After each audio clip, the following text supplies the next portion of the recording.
बहुत पुरानी बात है। एक विशाल जंगल में बहुत से पशु पक्षी रहा करते थे। उनके बीच एक रंगीला नाम का बड़ा ही नेक हिरण भी रहता था। वो बहुत ही मेहनती, मिलनसार और परोपकारी था। वो अपने मन, कर्म और वचन से सबका ख्याल रखता था। किसी का स्वास्थ्य खराब होने पर वो हालचाल लेने के साथ साथ उसके उपचार की भी व्यवस्था करता था। वो जहाँ रहता था वहाँ अपने मेहनत से चारों तरफ हरियाली फैलाए रहता था। एक बार रंगीला स्वयं बीमार पड़ गया। उसे ऐसा बुखार चढ़ा कि उतरने का नाम ही नहीं ले रहा था। उसने स्वयं कुछ जड़ी बूटियाँ खाईं, लेकिन कोई लाभ नहीं हुआ।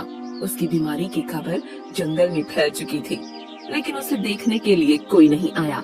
तब उसका मन अधिक मुरझा गया। उससे उठा नहीं जा रहा था। फिर भी वो उठकर कुछ आगे आया और उसने देखा 2 हिरण उसके इलाके में आ गए थे। वो बड़ी बड़ी हरी हरी घास खा रहे थे। उन्होंने जब रंगीला को देखा तो मुस्कुराने लगे। अरे रंगीला, कैसी है तुम्हारी तबीयत? हम तो तुमसे ही मिलने आए हैं, तुम्हारा हालचाल जानने आए हैं। हाँ रंगीला, हमने सुना तुम्हारी तबीयत बहुत खराब है, तो हमसे रहा नहीं गया, इसीलिए चले आए हैं। अब बताओ कैसी तबीयत है? तबीयत में कुछ फर्क नहीं आया है, अब कोई दूसरी दवा लेनी पड़ेगी। हाँ, अच्छी दवा लेना, अपना ख्याल रखना। तुम आराम करो, हम चलते हैं। रंगीला मुड़कर अपने अड्डे की तरफ चला और इधर ये दोनों हिरण फिर से रंगीला के इलाके की हरी हरी घास खाने लगे। मैंने इस जगह के बारे में जितना सुना था उससे भी अच्छा पाया। रंगीला ने बड़ी मेहनत से गुलशन सजाया है। चारों तरफ हरियाली ही हरियाली है। देखकर और खाकर तबीयत हरी हो गई। आज पेट भरकर खा लेता हूँ, कल रंगीला से मिलने के बहाने फिर आऊंगा। मुझे रंगीला की तबीयत से क्या लेना? ये हरियाली खींच लाई है मुझे। मैं भी तुम्हारे साथ कल आऊंगा। दोनों हिरणों का जब पेट भर गया तब वो वहाँ से चले गए। अपने इलाके में जाकर वो रंगीला के इलाके की हरी हरी घास की तारीफ करने लगे। अरे भाई, यहाँ सूखी घास खाते पड़े हो। जाओ रंगीला के दरबार में, वहाँ चारों तरफ हरियाली ही हरियाली है। वहाँ जाओ, रंगीला का हालचाल पूछो और पेट भरकर हरी हरी घास खाओ। रंगीला बहुत अच्छा है, बड़ा नेक है। उसके बीमार होने पर भी हमें हरी घास खाने के लिए मिल रही है। इससे अच्छी बात और क्या हो सकती है? बहुत सारे हिरणों की टोली बन गई और सब रंगीला के पास पहुँच गए उसका हालचाल पूछने।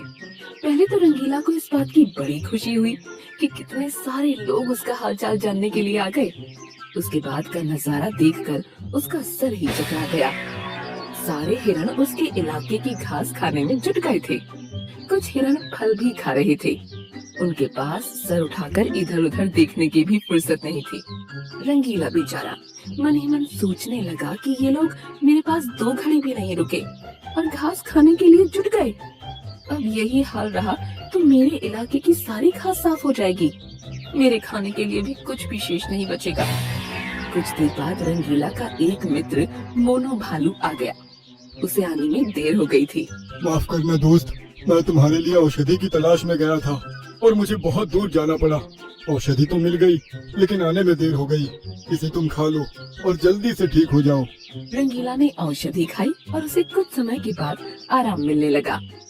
उसका दोस्त मोनू उसके साथ ही रुका रहा। 2 दिन के बाद रंगीला की तबीयत ठीक हो गई, लेकिन उसके खाने के लिए न घास बची थी न कोई फल बचा था। उसकी सारी मेहनत पर पानी फिर गया था। वो उदास हो गया। दोस्त रंगीला, मैं जानता हूँ ये मतलब का संसार है। ज्यादातर सब दोस्ती का दिखावा करते हैं, सब अपने फायदे की सोचते हैं। तुम चिंता मत करो, हम दोनों मिलकर गुलशन सजाएंगे, एक नई दुनिया बनाएंगे। इस कहानी से हमें इस बात की जानकारी मिलती है कि मन में कपट रखने वाले मित्र शत्रु से भी ज्यादा खतरनाक होते हैं। एक जंगल में एक हिरण घास खाने के बाद इधर उधर कूद रहा था। वो बड़ा सिरफिरा था। कभी पूरब में दौड़ता, कभी पश्चिम में, कभी उत्तर में जाता और कभी दक्षिण में छलांग लगाता चला जाता।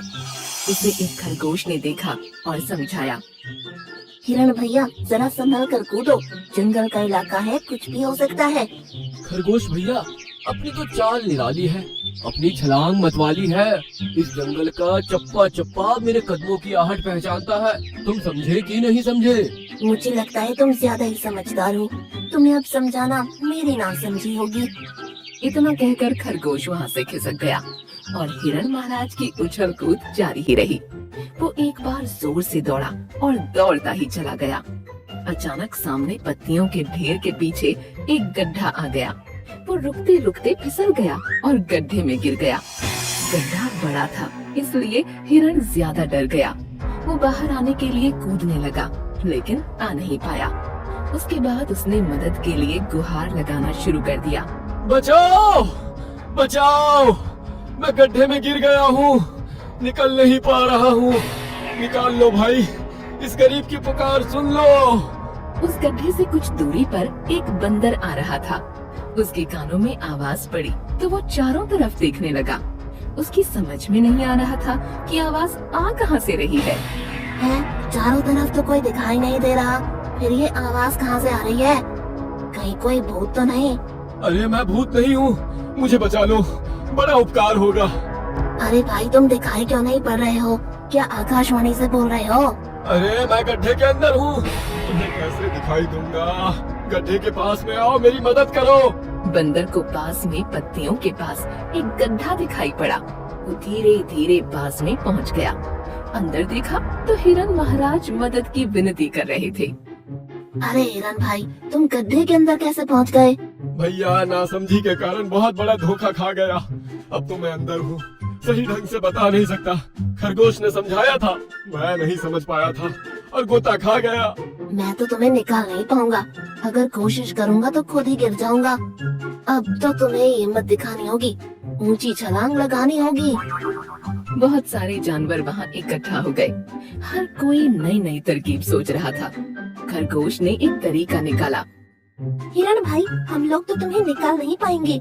कुछ देर बाद यहाँ से चले जाएंगे। इसके बाद एक भयानक बब्बर शेर आने वाला है। सुना है बड़ा खूंखार और भूखा है। यदि उसने तुम्हें देख लिया तो समझ लो सीधे ऊपर का टिकट कट जाएगा। खरगोश की बात सुनकर हिरन डर गया। प्राण के भय से उसके अंदर न जाने कहां से बड़ी ताकत आई।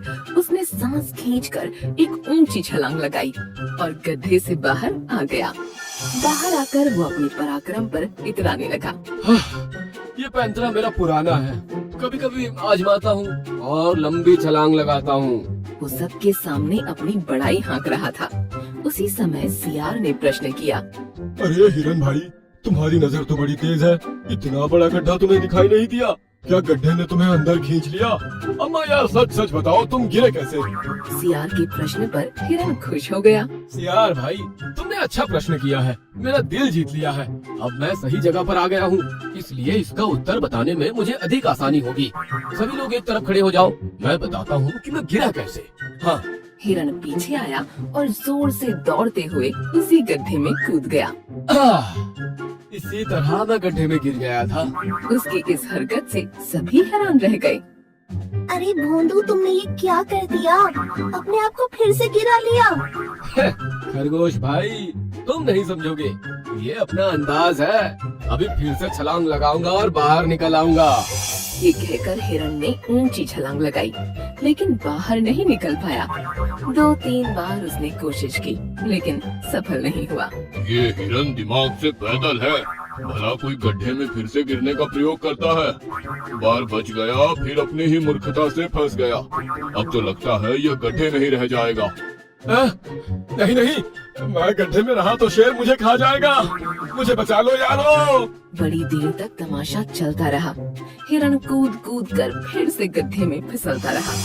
इसके बाद बड़ा जिराफ वहाँ आया और उसने गर्दन को झुकाया। फिर इसके बाद हिरन को बाहर निकाल लिया गया। गड्ढे में गिरने के प्रयोग की मूर्खता दोबारा मत करना, वरना अंदर ही रह जाओगे। इस तरह से मूर्ख हिरन की जान बचाई गई।